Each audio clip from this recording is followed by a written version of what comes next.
Daniel Wright tidak pernah percaya pada Tuhan. 35 tahun hidupnya dibangun di atas logika dan rasionalitas. Agama baginya hanyalah dongeng untuk orang lemah. Tapi ketika ia menerima tawaran melukis di kediaman seorang pemuka agama di Arab, sesuatu yang aneh mulai terjadi. Mimpi-mimpi yang tidak bisa dijelaskan, kegelisahan yang asing, dan permintaan untuk melukis Ka'bah, sebuah tempat suci yang bahkan tidak ia yakini. Setiap goresan kuas terasa seperti percakapan dengan seseorang yang tidak terlihat. Setiap malam dipenuhi panggilan yang tidak berbentuk suara. Dan perlahan, tanpa ia sadari, lukisan itu tidak hanya mengubah kanvas, tapi mengubah dirinya. Apakah mungkin menemukan Tuhan melalui seni? Atau justru seni adalah cara Tuhan menemukan kita? Hujan gerimis membasahi jendela studio di Kensington. Daniel berdiri di depan kanvas berukuran 2 meter, kuas di tangan kanan, palet di tangan kiri. Goresan demi goresan ia buat dengan presisi sempurna, biru tua bertemu abu-abu, membentuk pusaran yang seperti menarik mata siapapun yang menatapnya. Lukisan abstrak, tanpa makna khusus. Hanya permainan warna dan bentuk yang ia tahu akan laku jutaan pound di galeri Bond Street. Itulah Daniel Wright. 35 tahun. Pelukis berbakat yang namanya sudah dikenal di seluruh Eropa. Hidupnya tertata rapi seperti garis-garis dalam sketsa arsitektur. Bangun pukul 6 pagi, jogging, sarapan oatmeal, lalu melukis sampai sore. Tidak ada drama. Tidak ada hal-hal yang tidak bisa dijelaskan dengan logika, termasuk soal Tuhan. Tuhan itu ciptaan manusia yang takut pada kematian. Begitu ia sering berkata pada siapapun yang bertanya tentang kepercayaannya. Saya tidak membutuhkan dongeng untuk menjalani hidup. Ketukan pintu memecah konsentrasinya. Masuk, ucapnya tanpa menoleh. Margaret melangkah masuk dengan map tebal di tangan. Wanita parubaya itu sudah menjadi agen sekaligus manajernya selama 10 tahun. Wajahnya yang biasanya tenang kali ini terlihat bersemangat. Daniel, ada tawaran menarik, katanya langsung to the point, seperti biasa. Daniel meletakkan kuas, menatap Margaret dengan sedikit curiga. Menarik bagaimana? Dari Arab. Seorang tokoh agama terpandang ingin kau melukis untuk koleksi pribadinya. Kontraknya lumayan besar. Daniel mengerutkan kening. Tokoh agama? Margaret, kau tahu aku. Aku tahu, potong Margaret cepat. Tapi dengarkan dulu. Ini bukan proyek religius. Dia ingin lukisan pemandangan, mungkin beberapa potret keluarga. Kau hanya perlu tinggal di sana 3 bulan. Akomodasi ditanggung, plus fee yang 5 kali lipat proyekmu yang terakhir. Daniel terdiam. 5 kali lipat. Angka itu tidak bisa diabaikan begitu saja. Kenapa aku? Tanyanya. Pasti banyak pelukis lain yang lebih cocok untuk proyek semacam ini. Margaret tersenyum tipis. Justru karena kau tidak cocok, makanya mereka menginginkanmu. Mereka mencari pandangan segar, kata mereka. Pandangan dari luar. Seseorang yang akan melukis dengan jujur, tanpa embel-embel sentimen religius. Daniel berjalan ke jendela, menatap jalanan London yang basah. Arab, negara yang tidak pernah ia kunjungi. Budaya yang asing baginya. Tapi uang itu cukup untuk membeli studio yang lebih besar, mungkin juga apartemen di tepi Thames yang selama ini ia incar. Apa yang harus aku lukis? Apapun yang diminta. Pemandangan sekitar rumahnya, potret keluarga, mungkin interiornya. Fleksibel. Yang penting kau tinggal di sana, merasakan atmosfernya. Daniel menghela napas panjang. Aku tidak suka hal-hal yang berbau agama, Margaret. Kau tahu itu. Ini pekerjaan, Daniel. Profesional. Kau tidak harus percaya apa yang mereka percaya. Kau hanya perlu melukis. Keheningan menyelimuti ruangan. Di luar, suara klakson mobil terdengar samar. Daniel menimbang-nimbang. Logika berkata ini peluang bagus. Hati kecilnya? Well, ia tidak pernah mendengarkan suara hati. Baiklah, katanya akhirnya. Tapi hanya 3 bulan. Tidak lebih.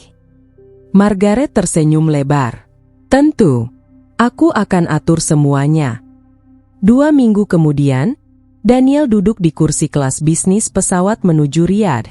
Di sampingnya, sebuah tas ransel berisi perlengkapan lukis dasarnya. Sisanya sudah dikirim terlebih dahulu. Ia menatap keluar jendela. Awan putih membentang tanpa ujung. Pikiran melayang pada kehidupan yang ia tinggalkan sementara. Studio yang sepi. Apartemen yang rapi. Rutinitas yang nyaman. Tidak ada yang istimewa, tapi itulah yang ia suka. Kehidupan tanpa kejutan. 3 bulan, gumamnya pelan. Cukup cepat. Pesawat mendarat pukul 7 malam waktu setempat. Begitu pintu terbuka, hawa panas langsung menyergap meski hari sudah gelap. Daniel turun dengan perasaan asing. Bandara megah, modern, tapi suasananya berbeda. Orang-orang bergerak dengan tenang. Tidak ada keramaian yang hiruk-pikuk seperti Heathrow. Di area kedatangan, seorang pria muda berpakaian koko putih memegang papan bertuliskan namanya. Mr. Daniel Wright? Tanya pria itu dengan aksen kental tapi bahasa Inggris yang jelas. Ya, itu saya. Selamat datang. Nama saya Hasan. Saya akan mengantar Anda ke kediaman Sheikh Abdullah. Mereka berjalan menuju parkiran. Mobil hitam mewah sudah menunggu. Hasan membukakan pintu belakang dengan sopan. Daniel masuk, merasakan AC yang dingin kontras dengan udara panas di luar. Perjalanan dimulai dalam diam. Daniel mengamati jalanan.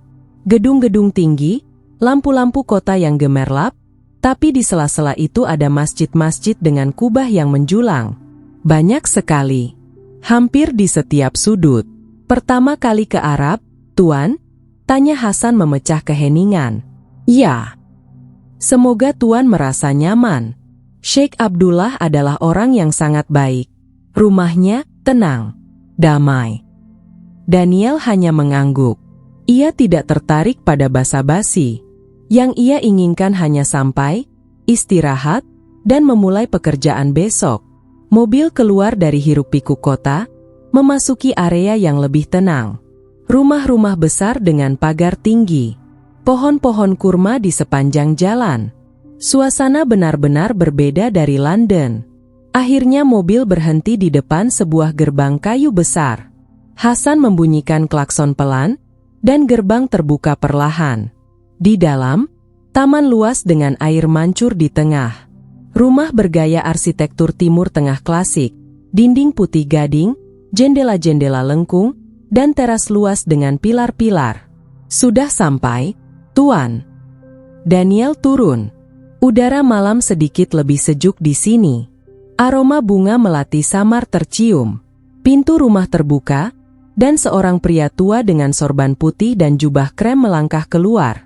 Wajahnya penuh kerutan tapi matanya jernih. Hangat. Selamat datang, Mr. Daniel, katanya dengan senyum tulus. Saya Sheikh Abdullah. Terima kasih sudah bersedia datang jauh-jauh.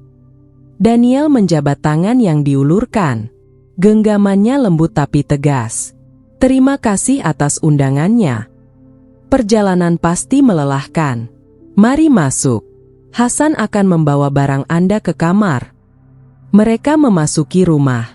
Interior sederhana tapi elegan. Tidak ada kemewahan berlebihan.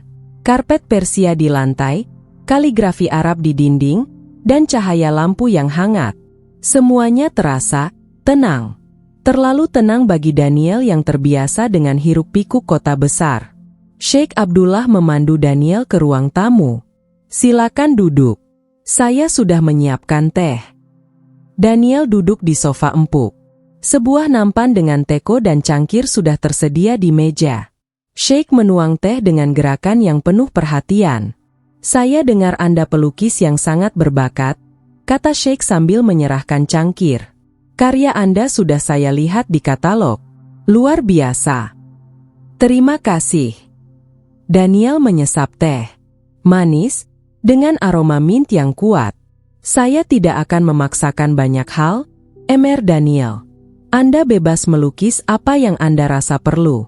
Pemandangan taman, potret keluarga, atau apapun yang menarik bagi Anda. Yang saya inginkan adalah kejujuran dalam karya Anda. Daniel mengangguk. Saya akan melakukan yang terbaik. Sheikh tersenyum lembut. Seni adalah bahasa jiwa, Mr. Daniel. Di sini, Anda akan menemukan keheningan yang mungkin sudah lama Anda cari. Kata-kata itu terdengar aneh di telinga Daniel. Keheningan? Ia tidak mencari apapun. Ia di sini karena pekerjaan. Tidak lebih. Mungkin, jawabnya diplomatis. Mereka berbincang sebentar lagi tentang hal-hal teknis, studio yang sudah disiapkan, jadwal makan, dan kebebasan Daniel untuk berkeliling rumah. Setelah itu, Hasan mengantar Daniel ke kamarnya di lantai 2. Kamarnya luas. Tempat tidur besar dengan sprei putih bersih, meja kerja di sudut, dan jendela besar menghadap taman belakang. Daniel meletakkan tasnya, lalu berjalan ke jendela. Langit malam penuh bintang. Lebih banyak dari yang pernah ia lihat di London. Tiba-tiba, suara melantun memecah keheningan. Allahu Akbar. Allahu Akbar. Daniel tersentak. Adzan. Panggilan solat. Suaranya bergema dari masjid terdekat, mengalun panjang dengan nada yang indah, meski asing baginya. Ia berdiri di sana, mendengarkan sampai suara itu mereda. Perasaan aneh muncul di dadanya. Bukan tidak nyaman, tapi asing. Sangat asing. Daniel menutup jendela, menarik napas panjang. Ini hanya proyek, gumamnya pada diri sendiri. 3 bulan dan aku pulang. Tapi saat ia berbaring di tempat tidur asing itu, menatap langit-langit yang asing, dalam keheningan malam yang asing, ada sesuatu di dalam dirinya yang bertanya-tanya. Apakah 3 bulan akan cukup? Atau mungkin terlalu lama? Seminggu berlalu lebih cepat dari yang Daniel bayangkan. Pagi-pagi ia bangun dengan suara adzan subuh, sesuatu yang awalnya mengganggunya, tapi kini mulai terasa seperti bagian dari rutinitas. Setelah sarapan kurma dan roti Arab bersama keluarga Sheikh, ia menghabiskan hari di studio yang disiapkan khusus untuknya di sayap timur rumah. Daniel sudah menyelesaikan 2 lukisan. Yang pertama, pemandangan taman dengan air mancur di tengahnya, dihiasi pohon kurma yang rindang. Yang kedua, potret Sheikh Abdullah sedang duduk di perpustakaan pribadinya, dikelilingi kitab-kitab tua. Keduanya bagus, teknis sempurna. Tapi, entah kenapa terasa hambar bagi Daniel. Seperti ada yang kurang. Bapak pelukisnya sangat berbakat. Daniel menoleh. Seorang wanita muda berjilbab pastel berdiri di ambang pintu dengan nampan berisi teh. Wajahnya lembut, senyumnya tulus. Terima kasih, jawab Daniel sopan. Saya Fatimah, putri Sheikh Abdullah. Ayah saya bilang bapak mungkin butuh teman bicara. Terkadang orang asing merasa kesepian di sini. Daniel tersenyum tipis. Saya baik-baik saja. Tapi terima kasih atas perhatiannya. Fatimah meletakkan nampan di meja kecil. Bapak dari London, kan? Pasti sangat berbeda dengan sini. Sangat, akui Daniel.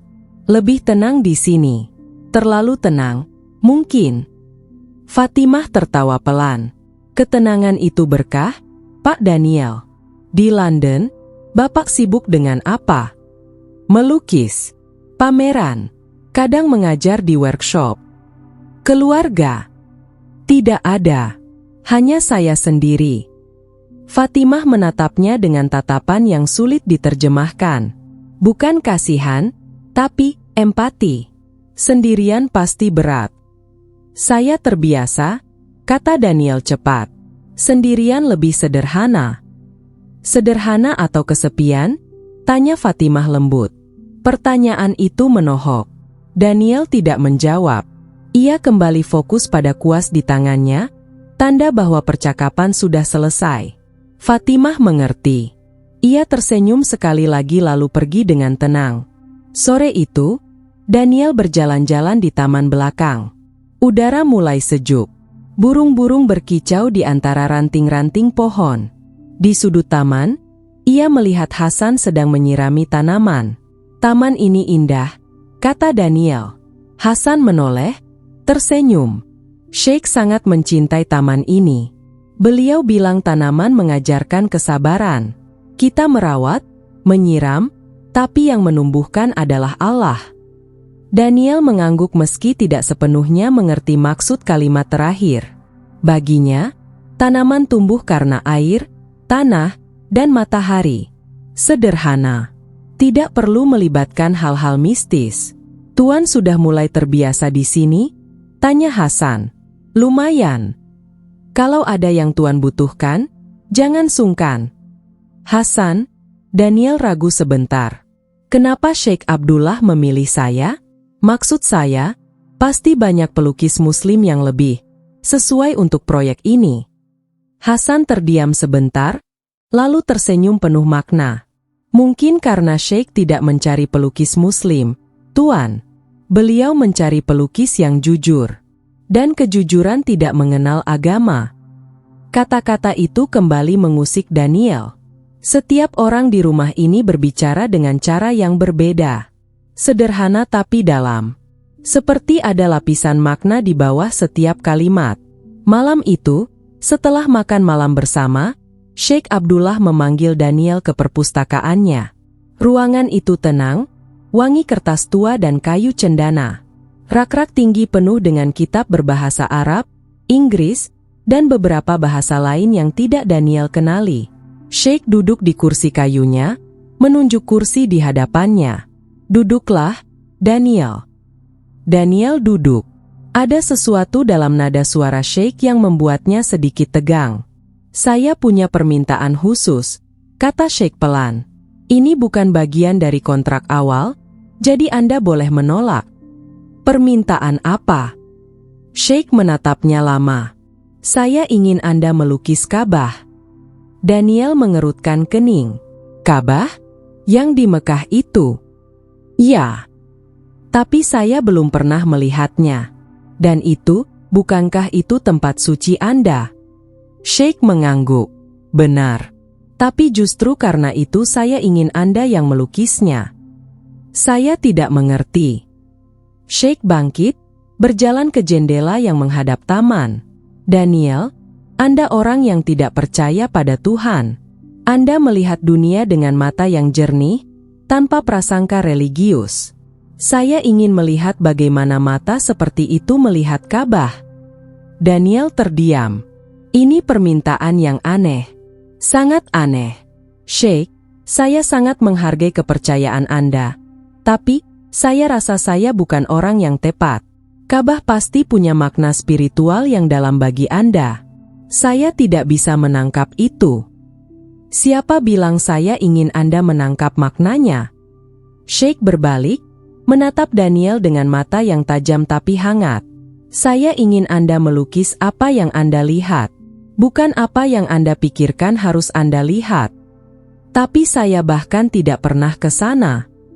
Anda punya foto, video, deskripsi, dan yang terpenting, Anda punya imajinasi." Sheikh kembali duduk. "Daniel, selama ini Anda melukis banyak hal. Tapi pernahkah Anda melukis sesuatu yang lebih besar dari Anda?" Pertanyaan itu menohok. Daniel tidak tahu harus menjawab apa. "Saya bukan orang religius, Sheikh. Saya bahkan tidak percaya Tuhan. Bagaimana saya bisa melukis sesuatu yang begitu sakral bagi jutaan orang?" "Justru karena Anda tidak percaya, Anda tidak akan terbebani ekspektasi," kata Sheikh lembut. "Lukislah dengan mata hatimu, Daniel. Bukan dengan kepala." Daniel menggeleng pelan. "Mata hati? Saya tidak punya itu." "Setiap manusia punya. Hanya saja tidak semua orang mau mendengarkannya." Keheningan menyelimuti ruangan. Daniel merasakan beban di dadanya. Ini bukan sekadar permintaan melukis. Ini sesuatu yang lebih. Ia bisa merasakannya. "Berapa lama saya punya waktu?" Tanyanya akhirnya. Tidak ada batas waktu. Kapan Anda merasa lukisan itu selesai? Saat itulah waktunya. Daniel menghela napas panjang. Baik, saya akan mencoba. Tapi saya tidak janji hasilnya akan bagus. Sheikh tersenyum. Saya tidak meminta yang bagus. Saya meminta yang jujur. Malam itu, Daniel tidak bisa tidur. Ia duduk di depan laptop, mencari referensi tentang Ka'bah. Foto-foto dari berbagai sudut. Video jamaah haji yang mengelilinginya. Artikel tentang sejarahnya. Semakin banyak ia melihat, semakin bingung ia rasakan. Ka'bah hanya bangunan kubus berlapis kain hitam. Sederhana. Tidak ada ornamen rumit, tidak ada ukiran mewah. Tapi kenapa jutaan orang rela datang jauh-jauh hanya untuk melihatnya? Untuk menyentuhnya? Untuk menangis di hadapannya? Ini tidak masuk akal, gumam Daniel. Ia menutup laptop dengan frustrasi. Bangkit dari kursi, berjalan ke jendela. Langit malam gelap, tapi bintang-bintang terang benderang. Di kejauhan, suara adzan Isya bergema lembut.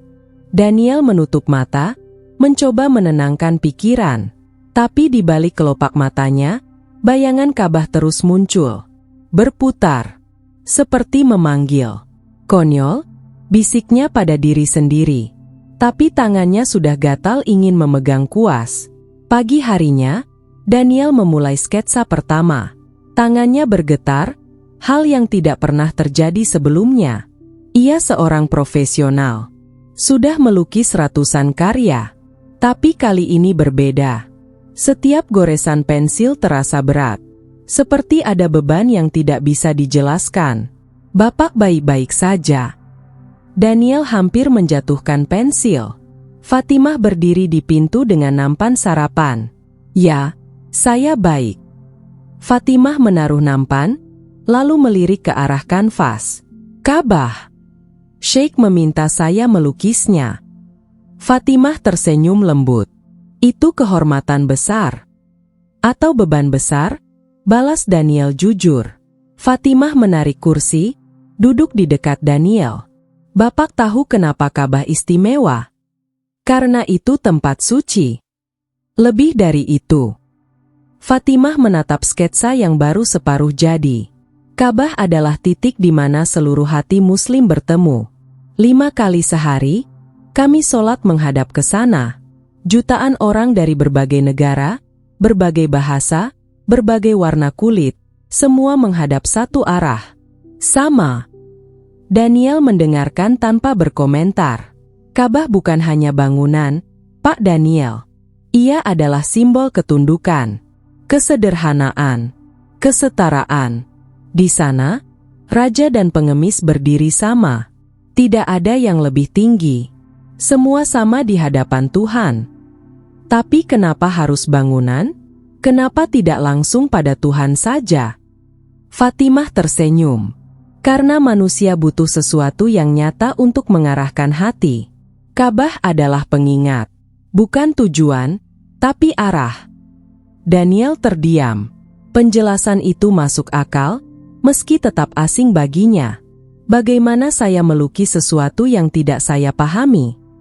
Mungkin dengan melukisnya, Bapak akan memahami, kata Fatimah lembut. Seni adalah jembatan, Pak Daniel. Jembatan antara yang kasat mata dan yang tak terlihat. Setelah Fatimah pergi, Daniel kembali menatap sketsa. Garis-garis yang ragu. Bayangan yang belum jelas. Ia mengambil kuas, mencelupkan ke cat hitam, lalu mulai membuat goresan pertama. Anehnya, saat kuas menyentuh kanvas, perasaan tenang tiba-tiba menyergap. Bukan ketenangan biasa, tapi ketenangan yang asing. Seperti pelukan hangat di tengah kegelapan. Daniel terus melukis. Tidak banyak, hanya beberapa goresan. Tapi setiap goresan terasa bermakna. Seperti sedang menulis surat pada seseorang yang belum ia kenal. Malam itu, mimpi datang lagi. Kali ini lebih jelas. Ia berdiri di tengah lautan manusia berpakaian putih. Mereka semua bergerak mengelilingi bangunan hitam di tengah. Suara tasbih, doa, dan tangis bercampur menjadi satu. Daniel tidak mengerti apa yang terjadi, tapi dadanya sesak. Seperti ingin menangis tapi tidak bisa. Lalu ada suara lembut, hangat, kembalilah. Daniel terbangun dengan napas terengah. Keringat membasahi dahinya. Kamar gelap, hanya cahaya bulan yang masuk dari celah tirai. Ia bangkit, berjalan ke studio tanpa menyalakan lampu. Menatap lukisan Ka'bah yang baru separuh jadi. Dalam kegelapan, lukisan itu seolah bercahaya sendiri. "Apa yang terjadi padaku?" bisiknya lirih. Tidak ada jawaban. Hanya angin malam yang bertiup pelan, membawa aroma melati dari taman. Dan suara adzan subuh yang mulai terdengar dari kejauhan. 2 minggu berlalu sejak Daniel mulai melukis Ka'bah. Setiap pagi ia bangun lebih awal. Bukan karena alarm, tapi karena tubuhnya sudah terbiasa dengan ritme rumah ini. Adzan subuh tidak lagi mengganggunya. Malah, jika suatu pagi adzan terlambat atau tidak terdengar, ia merasa ada yang hilang. Lukisan Ka'bah berkembang pelan. Sangat pelan. Tidak seperti karya-karya lainnya yang biasanya ia selesaikan dalam hitungan hari, lukisan ini seolah punya kehendak sendiri. Setiap kali Daniel pikir sudah selesai, ia menatapnya lagi keesokan hari dan merasa ada yang salah. Cahayanya tidak tepat. Bayangannya terlalu gelap. Atau terlalu terang. Seolah lukisan itu hidup, berubah setiap kali dipandang. "Bapak terlihat lebih tenang," kata Fatimah suatu sore sambil membawakan teh mint. Daniel menoleh dari kanvas. "Tenang? Saya justru merasa bingung." "Bingung dan tenang bisa datang bersamaan," jawab Fatimah sambil tersenyum. Ketika seseorang mulai bertanya, itu tanda ia sedang mencari. "Mencari apa?" "Bapak yang tahu." Daniel tidak menanggapi. Ia kembali menatap lukisan. Ka'bah di tengah kanvas, dikelilingi jamaah yang ia lukis samar-samar, seperti bayangan putih yang bergerak melingkar. Ada sesuatu dalam lukisan itu yang membuatnya tidak bisa berhenti menatap. "Fatimah," panggilnya sebelum wanita itu pergi. "Kenapa orang-orang menangis di Ka'bah?" Fatimah terdiam sebentar. Karena di sana, mereka merasa dekat dengan Tuhan. Semua beban, dosa, kesedihan, semuanya terasa ringan saat berdiri di hadapannya. Ka'bah bukan yang membuat mereka menangis, tapi perasaan bahwa Tuhan melihat, mendengar, dan menerima mereka apa adanya. Meski mereka penuh dosa. Justru karena mereka penuh dosa, Tuhan tidak butuh orang sempurna. Dia butuh orang yang kembali. Kata-kata itu bergema lama di kepala Daniel setelah Fatimah pergi. Malam itu, Daniel tidak bisa tidur lagi. Ia duduk di tepi ranjang, menatap jendela. Bulan purnama bersinar terang. Pikirannya kacau. Selama 35 tahun hidupnya, ia tidak pernah merasa seperti ini. Gelisah, kosong. Tapi di saat yang sama, ada sesuatu yang perlahan mengisi kekosongan itu. Ia bangkit, berjalan ke studio, menyalakan lampu redup, menatap lukisan Ka'bah yang sudah hampir selesai. Dalam cahaya remang, lukisan itu seperti bersinar. Bukan secara harfiah, tapi ada aura yang tidak bisa dijelaskan. "Apa yang kau inginkan dariku?" bisik Daniel pada lukisan itu. Tidak ada jawaban. Hanya angin malam yang masuk dari jendela terbuka. Daniel duduk, mengambil buku sketsa. Ia mulai menulis, sesuatu yang jarang ia lakukan. Menulis apa yang ia rasakan. Pertanyaan-pertanyaan yang terus bermunculan. Siapa aku sebenarnya? Apa yang aku cari selama ini? Kenapa aku merasa hampa meski hidupku sudah tertata? Kenapa lukisan ini mengusikku sedemikian rupa? Tulisannya berantakan. Tidak seperti biasanya. Tapi ia terus menulis sampai tangannya pegal. Lalu ia tertidur di sana, di kursi studio, dengan kepala di atas meja. Mimpi datang lagi.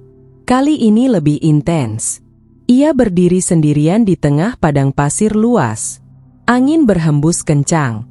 Lalu dari kejauhan, ia melihat Ka'bah berdiri megah, meski di sekitarnya tidak ada apa-apa. Hanya pasir dan langit. Daniel berjalan mendekat. Setiap langkah terasa berat, tapi ia terus melangkah. Ketika sampai di depan Ka'bah, ia melihat dirinya sendiri terpantul di kain hitam yang melapisinya. Tapi refleksi itu berbeda. Wajahnya tenang, damai. Tidak seperti dirinya yang sekarang. "Siapa kamu?" tanya Daniel pada refleksi itu. Refleksi itu tersenyum. "Aku adalah kamu yang seharusnya." Daniel terbangun dengan napas tersengal. Cahaya subuh sudah mulai menyingsing. Adzan berkumandang lembut dari masjid terdekat. Ia duduk terdiam, merasakan jantungnya yang berdegup kencang. Mimpi itu terlalu nyata, terlalu jelas. Pagi itu, setelah sarapan, Sheikh Abdullah mengajaknya ke perpustakaan. "Duduklah, Daniel." Daniel duduk, merasakan ada sesuatu yang berbeda dalam cara Sheikh menatapnya. Lebih dalam. Seperti melihat menembus permukaan. "Kau tidak tidur nyenyak?" tanya Sheikh. "Bagaimana Anda tahu?" "Matamu bercerita." Sheikh tersenyum tipis. "Ada yang ingin kau tanyakan?" Daniel ragu. Tapi akhirnya ia mengambil napas panjang. "Sheikh, saya tidak mengerti apa yang terjadi pada saya. Sejak mulai melukis Ka'bah, saya merasa berbeda. Ada perasaan yang tidak bisa saya jelaskan.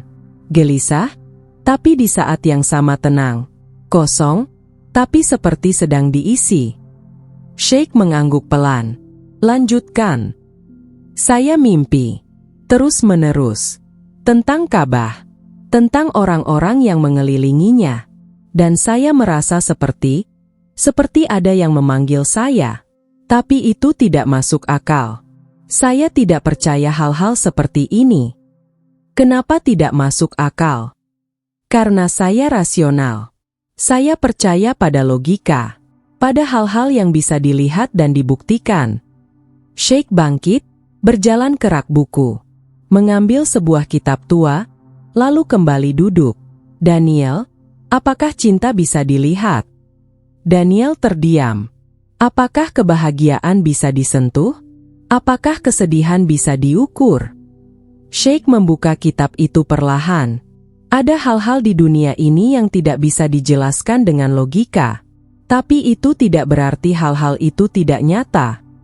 Tapi saya tidak bisa begitu saja menerima sesuatu tanpa bukti. Bukti itu ada di dalam dirimu, Daniel. Sheikh menunjuk ke dada Daniel. "Jiwamu merasakan sesuatu. Itu bukti yang paling jelas. Lebih jelas dari apapun yang bisa kau lihat dengan mata."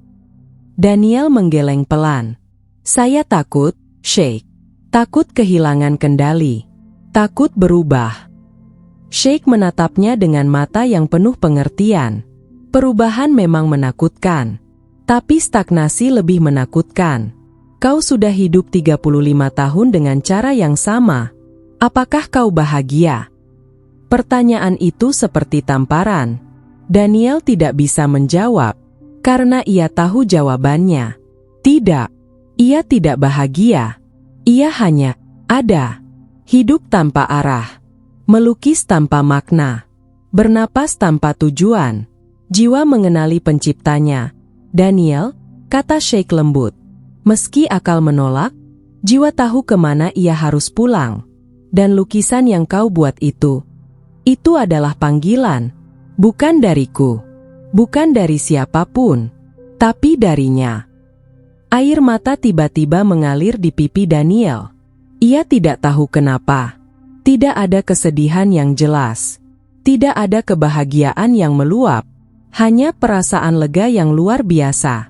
Seperti beban yang selama ini ia pikul perlahan terangkat. Sheikh tidak berkata apa-apa. Hanya duduk di sana, memberi ruang bagi Daniel untuk merasakan apa yang sedang terjadi dalam dirinya. Setelah lama, Daniel akhirnya berbicara dengan suara serak. "Apa yang harus saya lakukan?" "Tidak ada yang harus, hanya ada yang bisa." Sheikh tersenyum. Pintu selalu terbuka, Daniel. Tinggal kau yang memutuskan untuk melangkah masuk atau tidak. Sore itu, Sheikh mengajak Daniel ke masjid. Aku tidak bisa masuk, kata Daniel ragu di depan pintu masjid. Kenapa tidak?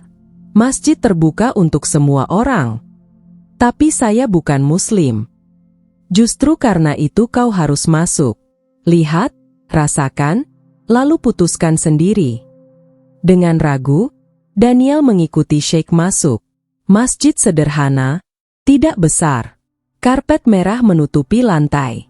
Lampu-lampu gantung sederhana. Tidak ada ornamen mewah, tapi ada kehangatan yang langsung terasa.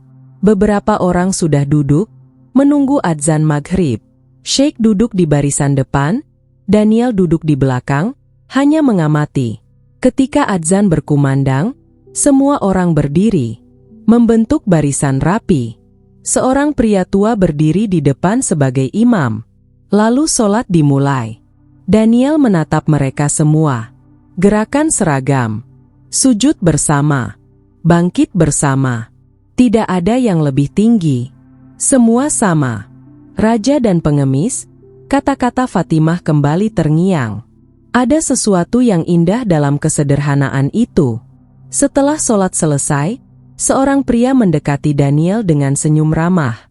Assalamualaikum. Saya Ibrahim. Daniel, jawabnya canggung. Tamu Sheikh Abdullah, kan? Beliau cerita ada pelukis hebat dari Inggris. Saya tidak hebat, hanya pelukis biasa. Ibrahim tertawa. Tidak ada yang biasa di mata Tuhan, saudaraku. Setiap jiwa istimewa. Setiap bakat adalah amanah. Kata-kata itu nyangkut. Amanah. Tanggung jawab. Selama ini Daniel hanya melihat bakatnya sebagai alat untuk menghasilkan uang. Tidak pernah sebagai sesuatu yang lebih. Saya dengar Anda melukis Ka'bah? Tanya Ibrahim. Ya.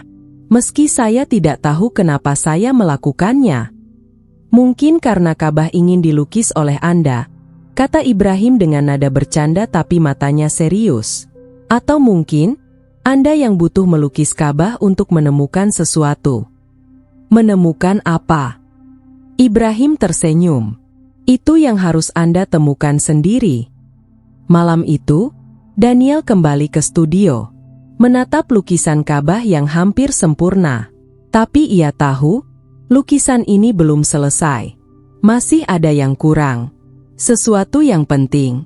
Ia mengambil kuas, mencelupkan ke cat putih. Lalu dengan gerakan lembut, ia mulai menambahkan cahaya. Cahaya yang datang dari atas Ka'bah, menyinari seluruh jamaah di bawahnya. Anehnya, tangannya tidak bergetar lagi. Gerakannya pasti. Seperti ada yang membimbing. Ketika selesai, ia melangkah mundur. Menatap lukisan itu utuh. Dan untuk pertama kalinya, lukisan itu terasa sempurna. Tidak sempurna secara teknis, tapi sempurna dalam makna. Daniel duduk di lantai, memeluk lututnya. Air mata mengalir lagi. Kali ini lebih deras. Siapa sebenarnya engkau? Bisiknya pada kegelapan. Dan dalam keheningan malam, di antara aroma cat dan angin yang membawa doa-doa dari masjid terdekat, Daniel merasakan jawaban yang tidak berbentuk kata. Tapi hatinya mengerti. Dering telepon memecah keheningan pagi. Daniel menatap layar ponselnya. Margaret. Ia ragu sebentar, lalu mengangkat. Daniel, akhirnya kau angkat juga. Sudah seminggu aku coba hubungi. Suara Margaret terdengar khawatir bercampur kesal. Maaf, Margaret. Saya sedang fokus. Fokus? Kau bahkan tidak balas pesanku. Daniel, ada 3 proyek menunggumu di London. Galeri Whitmore ingin karya terbarumu untuk pameran bulan depan. Kau tidak bisa terus di sana. Daniel menatap keluar jendela. Matahari pagi menyinari taman. Hasan sedang menyiram tanaman. Semuanya tenang. Saya butuh lebih banyak waktu, Margaret. Hening sebentar. Lebih banyak waktu? Daniel, Kontrakmu tinggal 3 minggu lagi. Setelah itu kau harus pulang. Saya tahu, tapi saya belum selesai di sini. Belum selesai dengan apa? Ini hanya proyek lukisan. Kau sudah melukis ratusan kali. Kenapa yang ini berbeda? Daniel tidak bisa menjawab. Bagaimana ia menjelaskan sesuatu yang bahkan ia sendiri tidak sepenuhnya mengerti? Margaret, percayalah padaku. Daniel, aku khawatir, potong Margaret. Suaranya melembut. Kau terdengar berbeda. Seperti bukan dirimu. Apa yang terjadi di sana? Tidak ada yang terjadi. Saya baik-baik saja. Kau yakin? Karena James meneleponku kemarin. Dia bilang kau tidak membalas pesannya sama sekali. Dia khawatir kau terpengaruh lingkungan di sana. Daniel mengepalkan tangan. Terpengaruh? Apa maksudnya? Kau tahu apa maksudnya? Margaret menghela napas. Dengar, aku tidak mau ikut campur urusan pribadimu. Tapi kau harus ingat siapa dirimu. Kau pelukis rasional, Daniel. Jangan biarkan emosi atau hal-hal lain mengaburkan penilaianmu. Saya tahu siapa saya, kata Daniel, meski suaranya tidak sepenuhnya yakin.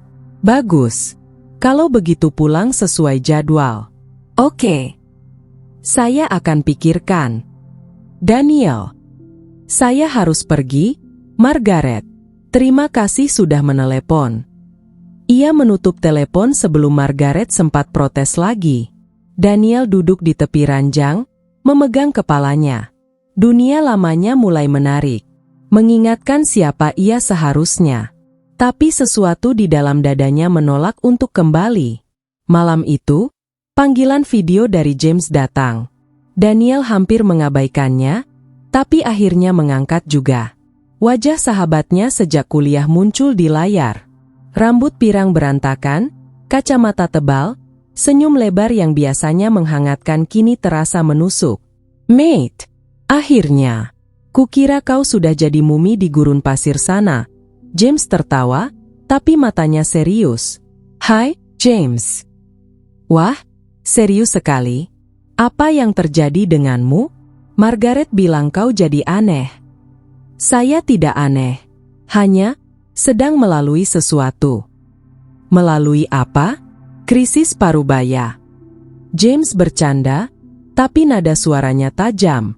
Dengar, Dan, kau di sana sudah hampir 3 bulan. Aku dengar kau tinggal dengan tokoh agama. Jangan bilang kau mulai percaya omong kosong mereka. Daniel terdiam. Kata-kata, omong kosong, menyakitkan meski ia tidak tahu kenapa. Mereka tidak mengomong kosong, James. James mengerutkan kening. Tunggu, kau serius? Daniel Wright, ateis keras kepala yang selalu bilang agama itu candu, sekarang membela agama. Aku tidak membela. Aku hanya melihat hal-hal dari perspektif berbeda. Perspektif berbeda. James tertawa sarkastik. Atau kau sudah dicuci otak? Mate, ini klasik. Orang asing datang ke tempat baru, terasing, lalu mencari penghiburan di agama. Kau tidak butuh itu. Kau punya kami. Kau punya hidupmu. Hidupku yang mana, James? Daniel merasakan emosi mulai naik. Hidup yang hampa, melukis tanpa makna, pulang ke apartemen kosong setiap malam. Setidaknya itu hidupmu sendiri. Bukan hidup yang didikte orang lain. Tidak ada yang mendiktekan apapun padaku. Lalu kenapa kau terdengar seperti mereka? James menatap tajam lewat layar. Kau kehilangan jati dirimu, dan yang lebih menyedihkan, kau tidak menyadarinya. Daniel merasakan dadanya sesak. Atau mungkin aku baru menemukan jati diriku. Dengan menjadi orang lain, dengan menerima kepercayaan yang bahkan kau tidak pahami. James menggeleng. Ini bukan kau, Dan. Pulang sebelum terlambat. Bagaimana kalau ini memang aku? Bagaimana kalau selama ini yang bukan aku adalah yang di London? James terdiam. Lalu dengan nada dingin ia berkata, "Kalau begitu, aku tidak mengenalmu lagi." Layar mati. Daniel menatap ponsel yang gelap. Tangannya gemetar. Hatinya terbelah. Di satu sisi, dunia lamanya yang aman, yang familiar. Di sisi lain, sesuatu yang baru, yang menakutkan, tapi terasa benar. Daniel tidak turun untuk makan malam. Ia terkurung di kamarnya, duduk di lantai, memeluk lututnya. Pikiran berputar-putar. Margaret, James, kehidupannya di London, galeri, proyek, semuanya menunggu.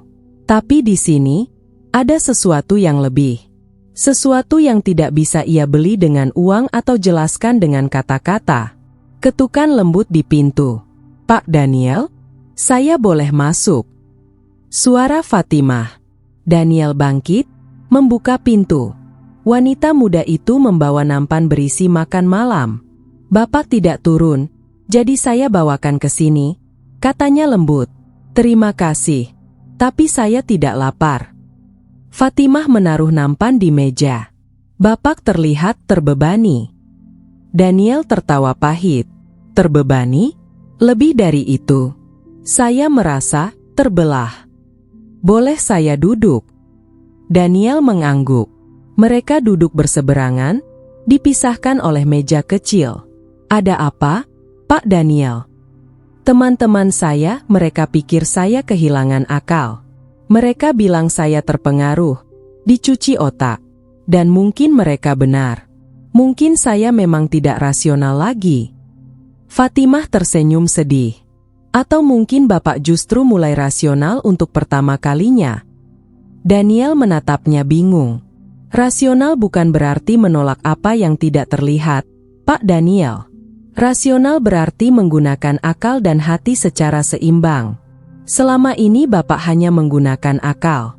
Sekarang hati mulai berbicara. Dan itu menakutkan karena asing. Tapi saya takut kehilangan siapa saya selama ini.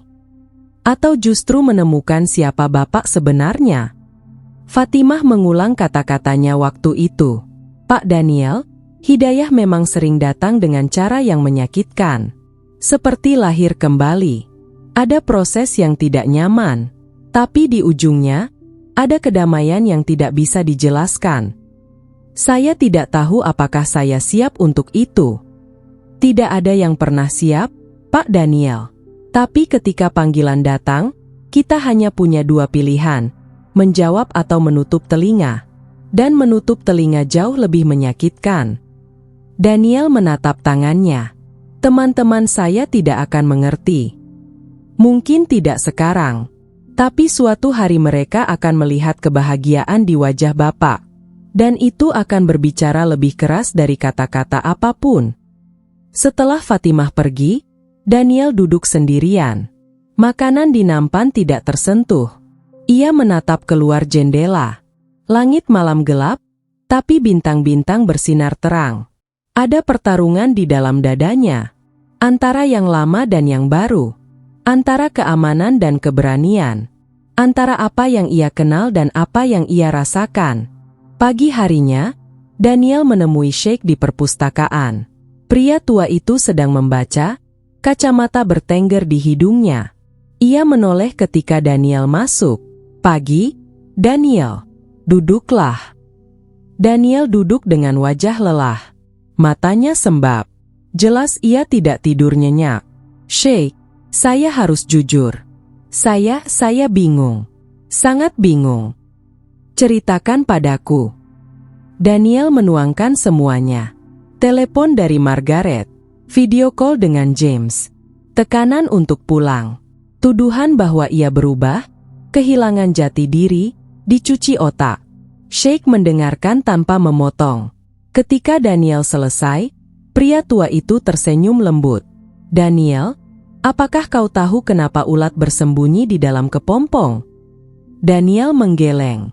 Karena proses berubah menjadi kupu-kupu sangat menyakitkan. Tulangnya patah. Tubuhnya hancur, lalu terbentuk kembali. Kalau ada orang yang membantu membuka kepompong lebih awal untuk meringankan, penderitaannya, ulat itu tidak akan pernah bisa terbang. Ia akan mati sebagai ulat cacat. Daniel terdiam, mendengarkan. Yang kau alami sekarang adalah proses itu, Daniel. Menyakitkan, membingungkan, tapi perlu. Dan orang-orang yang pedang padamu, karena cinta mereka, ingin menyelamatkanmu dengan menarikmu keluar. Tapi mereka tidak tahu bahwa itu justru akan menghancurkanmu. Tapi bagaimana saya tahu ini jalan yang benar? Bagaimana saya tahu ini bukan kesalahan? Sheikh menatapnya dalam. Tanyakan pada hatimu. Hati tidak pernah berbohong, Daniel. Apakah hatimu merasa salah? Atau hatimu merasa akhirnya pulang? Daniel menutup mata, merasakan dadanya. Di balik semua kebingungan, di balik semua ketakutan, ada sesuatu yang hangat. Sesuatu yang terasa seperti rumah. Pulang, bisiknya. Rasanya seperti pulang. Kalau begitu, kau sudah punya jawabannya. Air mata mulai mengalir lagi. Daniel tidak mencoba menahannya. Ia membiarkannya mengalir, membersihkan semua beban yang ia pikul. Tapi saya takut, Sheikh. Saya takut kehilangan teman-teman saya, kehidupan saya, segalanya. Kau tidak akan kehilangan apa-apa yang memang ditakdirkan untukmu, kata Sheikh lembut. Dan kau akan mendapatkan sesuatu yang jauh lebih berharga. Dirimu yang sebenarnya. Jiwa yang utuh. Hati yang tenang. Daniel mengangguk perlahan, menyeka air matanya. Sheikh, katanya dengan suara bergetar. Saya rasa saya sudah tahu apa yang harus saya lakukan. Tapi saya butuh waktu untuk mengumpulkan keberanian. Ambil waktu sebanyak yang kau butuhkan. Tuhan itu sabar, Daniel. Sangat sabar. Malam itu, Daniel kembali ke studio. Menatap lukisan Ka'bah yang sudah sempurna. Cahaya yang ia tambahkan beberapa hari lalu kini terlihat lebih terang. Atau mungkin matanya yang berbeda. Ia duduk di lantai, memeluk lututnya, menatap lukisan itu lama. Ya Allah, bisiknya. Kata itu asing di lidahnya, tapi terasa hangat di hati. Aku tidak tahu apakah engkau mendengar. Aku tidak tahu apakah aku bahkan percaya sepenuhnya. Tapi, aku merasakan sesuatu. Dan itu menakutkan. Tapi juga indah. Ia berhenti, menarik napas dalam. Tunjukkan padaku jalan, jika engkau benar ada. Karena aku tidak kuat berjalan sendirian lagi. Angin malam berhembus pelan. Tirai jendela bergerak. Dan dalam keheningan itu, Daniel merasakan sesuatu yang tidak bisa dijelaskan. Bukan suara. Bukan bisikan. Tapi ketenangan yang begitu dalam, seperti pelukan hangat di tengah badai. Ia menangis lagi. Tapi kali ini bukan tangis kesedihan. Ini tangis kepasrahan. Tangis seseorang yang akhirnya berhenti berlari dan membiarkan dirinya ditemukan. Daniel bangun sebelum adzan subuh. Untuk pertama kalinya dalam hidup, ia merasa ringan. Beban yang selama ini menekan dadanya seolah menguap. Ia bangkit dari tempat tidur, berjalan ke jendela, menatap langit yang masih gelap tapi mulai terselip cahaya di ufuk timur. Hatinya tenang. Sangat tenang. Adzan berkumandang. Suara yang dulu asing, kini terdengar seperti lagu paling indah yang pernah ia dengar. Allahu Akbar. Daniel menutup mata, membiarkan suara itu meresap ke dalam jiwanya. Ada sesuatu yang berbeda pagi ini. Ia tidak bisa menjelaskannya, tapi ia tahu, hari ini adalah hari yang penting. Ia mandi, memakai pakaian sederhana, lalu turun ke ruang sholat keluarga Sheikh. Pintu terbuka, Sheikh sudah berdiri di mihrab, siap memimpin sholat.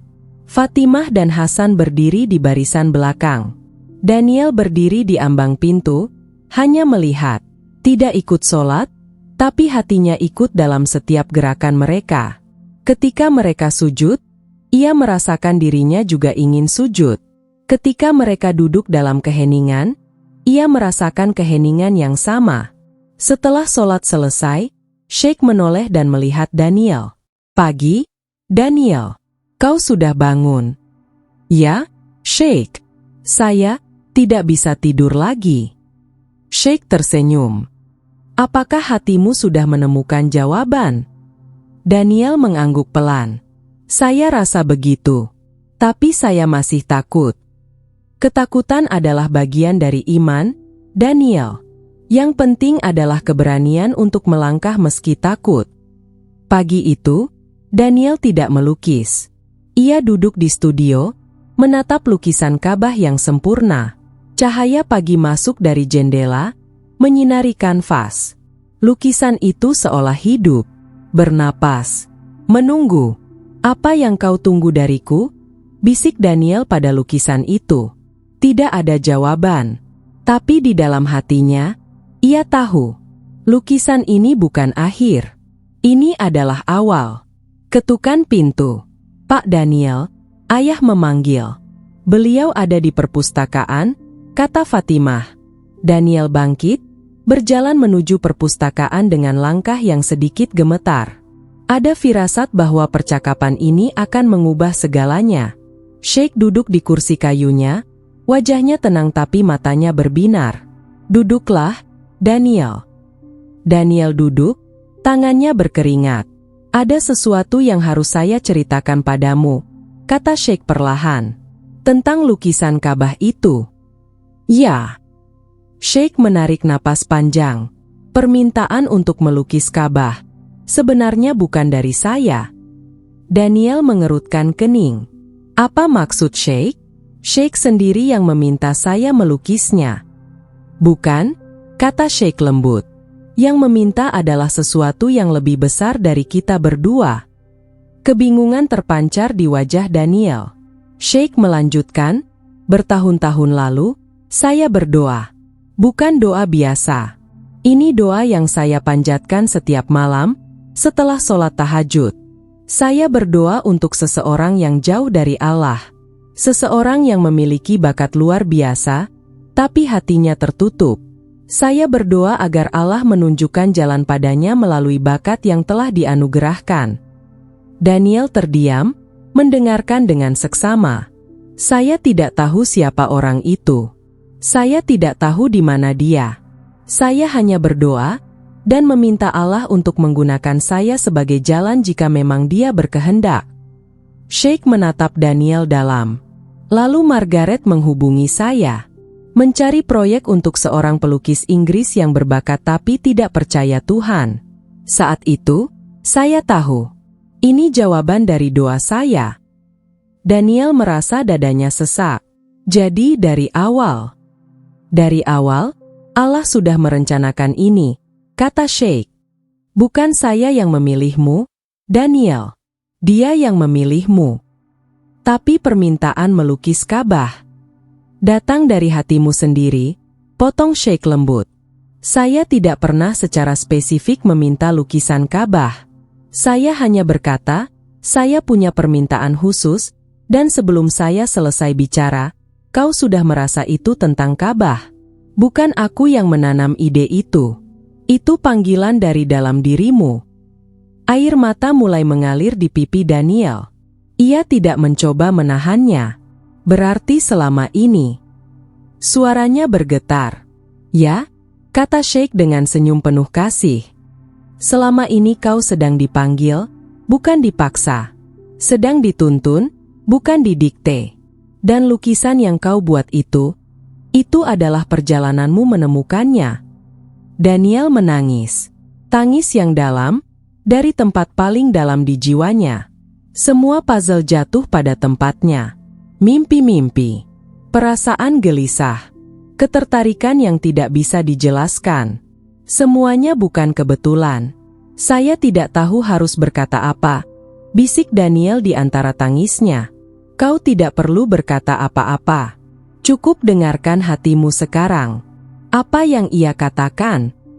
Daniel menutup mata, merasakan dadanya. Dan di sana, di tempat yang selama ini kosong, kini ada sesuatu yang hangat. Sesuatu yang utuh. Hati saya bilang saya ingin pulang.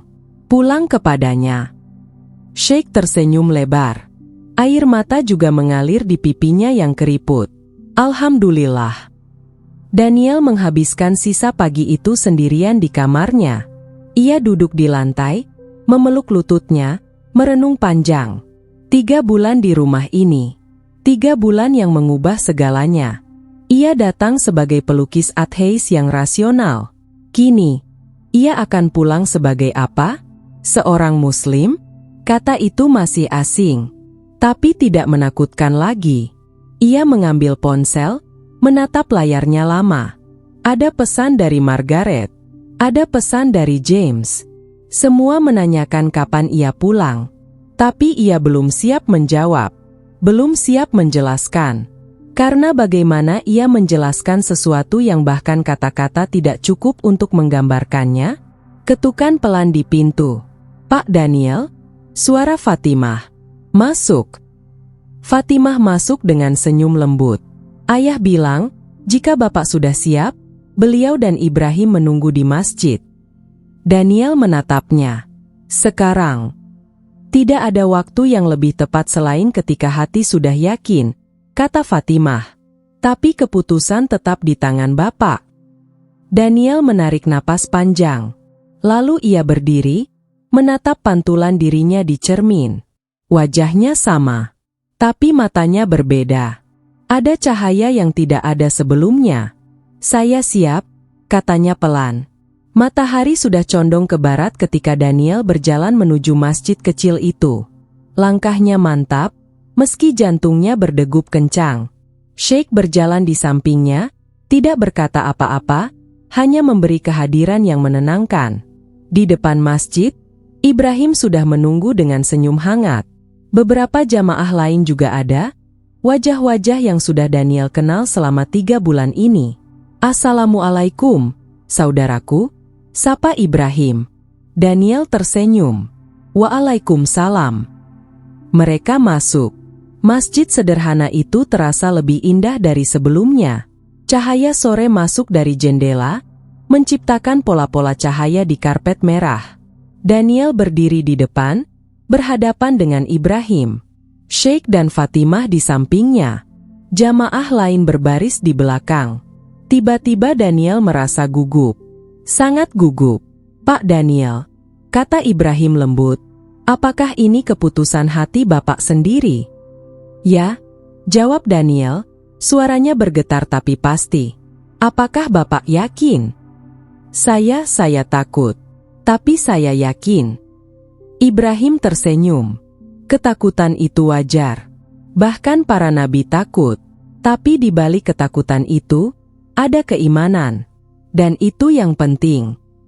Daniel mengangguk. Kalau begitu, ulangi setelah saya, kata Ibrahim. Asyhadu.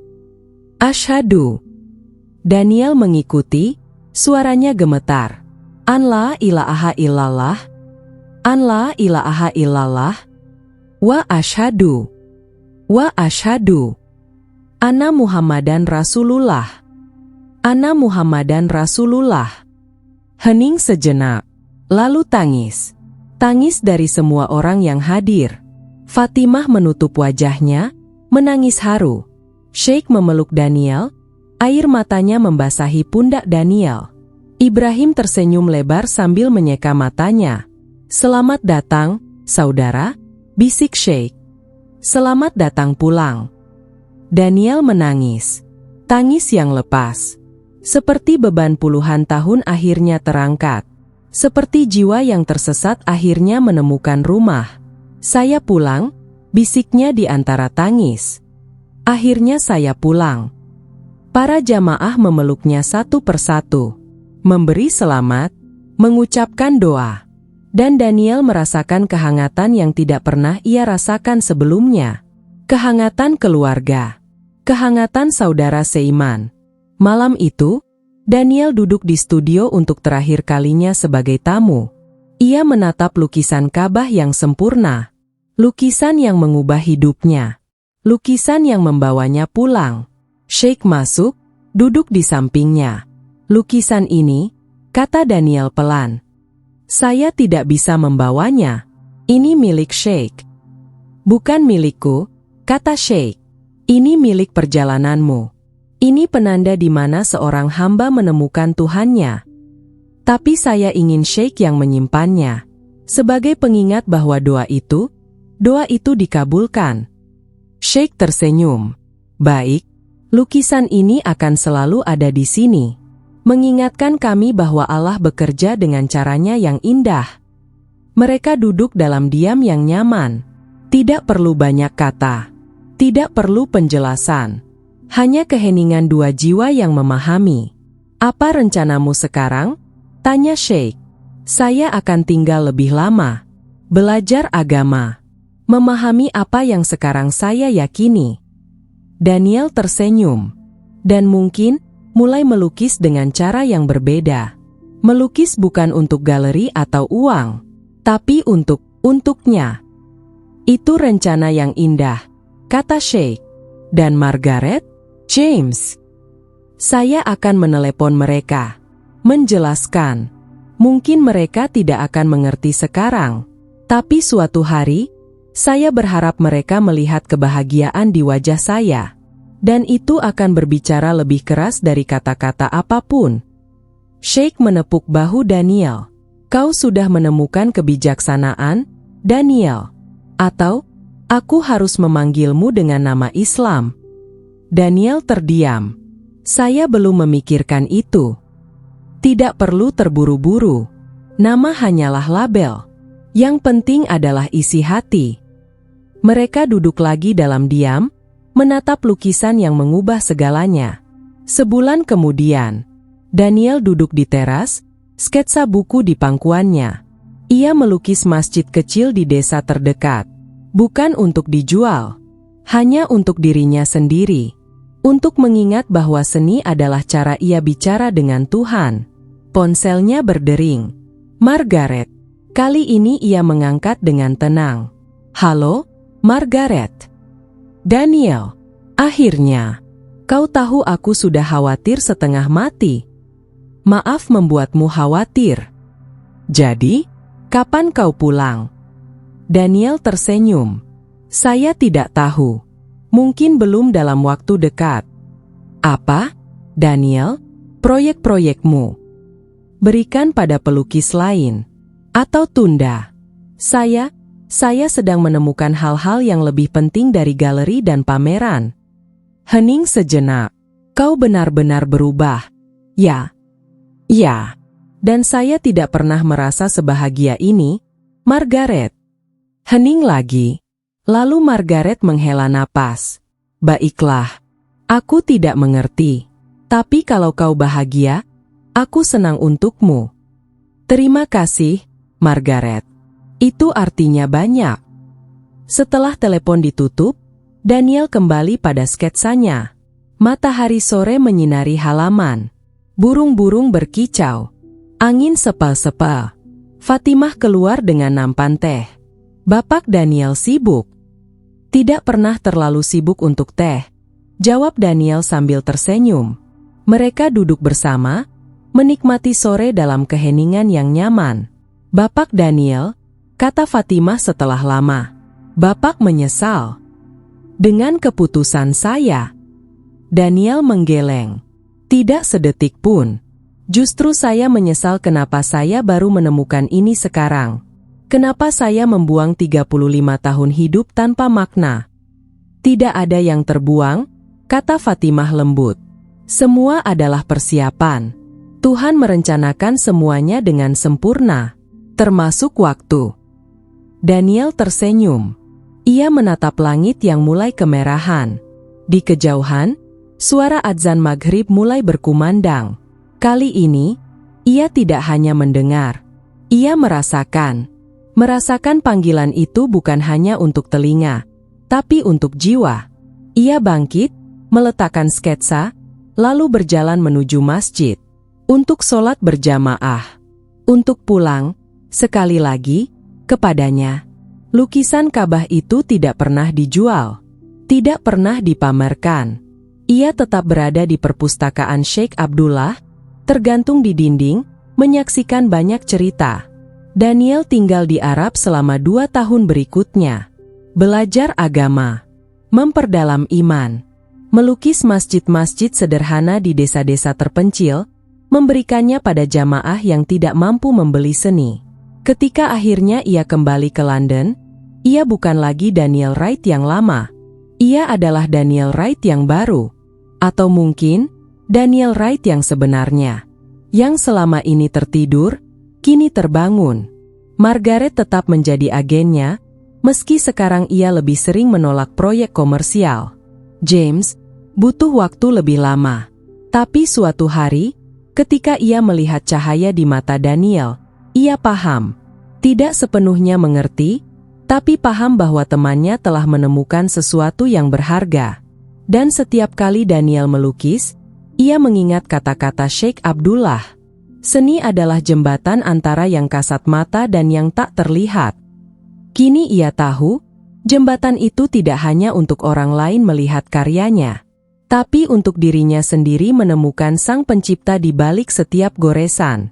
Hidayah datang dengan cara yang tidak terduga. Bukan melalui paksaan, bukan melalui logika semata, tapi melalui keheningan hati yang akhirnya mendengar panggilan sang pencipta.